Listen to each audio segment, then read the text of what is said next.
Hey everyone, thanks for tuning in. Steven here with Team Euphoric, and today I'm going to be explaining why the carnivore diet isn't magical and why you can't just eat as much as you want and why you still need to be mindful of how much you are eating.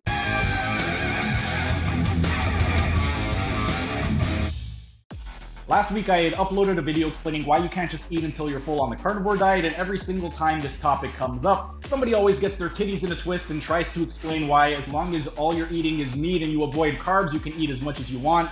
And one of the reasons given is that the internal factors that regulate our satiety and our hormones have remained the same over the course of hundreds of thousands of years. And while that is true, the external factors which affect our internal factors are drastically different today than they were hundreds of thousands of years ago. And one thing before I get into all of the different points, if you do plan on refuting anything that I made, instead of just saying you don't know what you're talking about, actually try to rebut one of the points that I'm going to put forth. But anyway, the first thing that we have to take a look at is stress levels today compared to hundreds of thousands of years ago.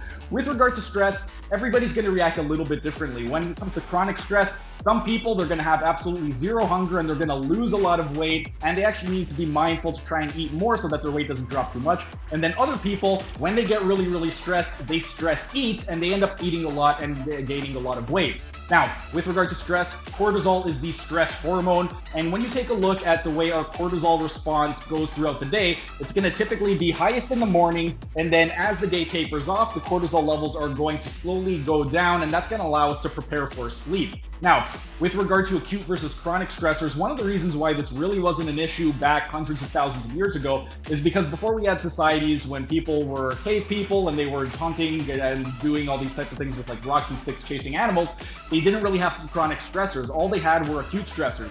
If they were being chased by an animal, they were feared for their lives and they would have a burst of cortisol.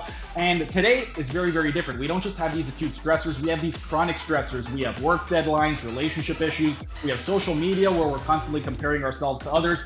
So because of this, our stress levels are going to have wild fluctuations. So our cortisol levels are going to be all out of whack, and that's going to affect things like our testosterone, our estrogen, our ghrelin, and that's all going to affect how exactly we are able to eat. Next, we have to take a look at sleep.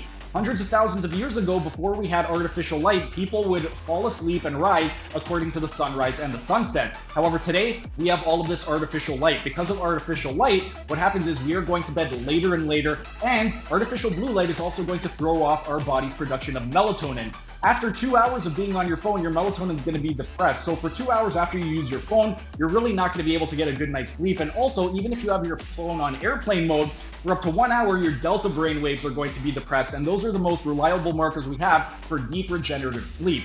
So if you are somebody who is on your phone all the time, what's going to happen is it's going to be a lot harder to go to sleep. And if you don't get enough sleep over a long enough period of time, what's going to happen is eventually your ghrelin is going to increase, which is going to cause you to be more hungry throughout the day. It's also going to be affect your decision making, so you're going to be much more likely to make poor decisions with regard to your food choices.